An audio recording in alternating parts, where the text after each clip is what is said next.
Hi guys, happy Friday. I hope everyone's doing good and getting ready for the weekend. If you don't know me, my name is Amy and I'm with Anchor Her.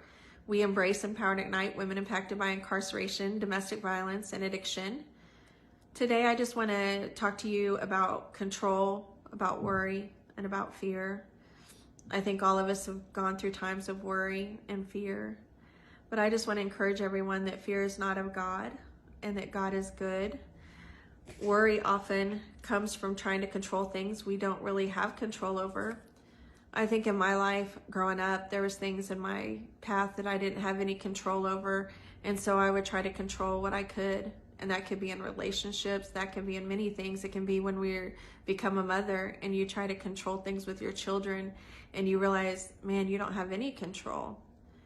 Not too long ago, my child was sick and going through something, and I was so terrified that I just wanted them to be okay. And I kept praying, Lord, let them be okay. Heal them, Lord. But when it came to nighttime and I hadn't heard from them, I was like, do I text and risk waking them up? And then I just felt like, no, I just need to go to bed and trust that God has them and that God is good. And in Hebrews 11:6, I want to read out of my Bible onto you guys today. And it says, and it is impossible to please God without faith. Anyone who wants to come to him must believe that God exists and he rewards those who sincerely seek him. I think that some of us haven't decided that God is good, that he is good, that we can trust him. It's so easy to want to say, okay, I trust the Lord, and then take it back. And I think I've done that all throughout parenting. Like I'll say, okay, Lord, I trust you with my children. Then I want to take it back in my control, or I'm so scared that something's going to happen to them, or well, if I do this, will they do that? And we try to control every situation. I remember Beth Moore, she said on one of her episodes one time that she literally was so worried about anybody making fun of her daughter because of the way she parked at high school that she went up there and she reparked her car. And we laugh at that, but I think that we all do things like that. We try to control our kids' life, control things and the outcome for our children. And we don't have the control, but God does. And he's so better at controlling things than we are. When we give it in his hands, he's so much better at that. And I'm learning that each day.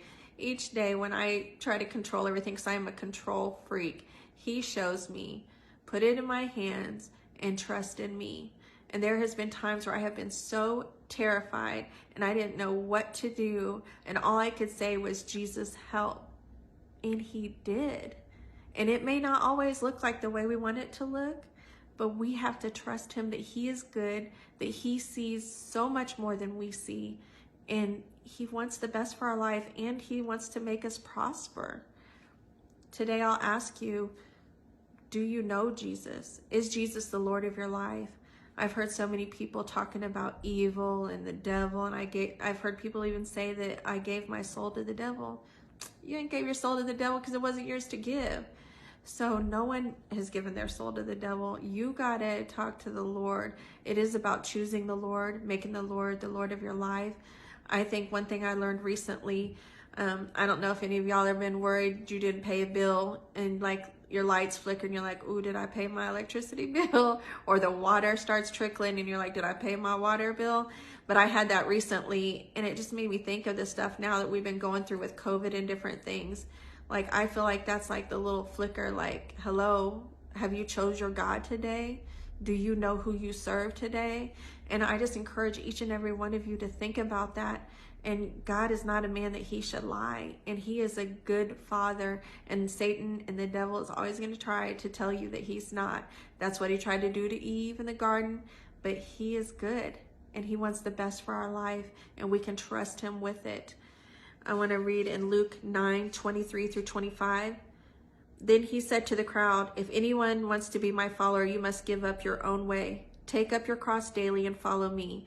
If you try to hang on to your life, you will lose it. But if you give your life to my sake, you will save it. And what do you benefit if you gain the whole world, but you lose yourself and your soul is destroyed? Like, nothing, like this world has nothing to offer us. God has everything to offer us. And he has plans for each and every person. So I just encourage you guys this week to get a vision, because without a vision, the people perish. That's in Proverbs 28:19, I believe. But just get your vision. What is your vision for this next year? What is your vision for the new year? And who are you going to serve this year? I love every one of you. I hope you have a beautiful weekend. Be safe out there and just bless y'all. Bye.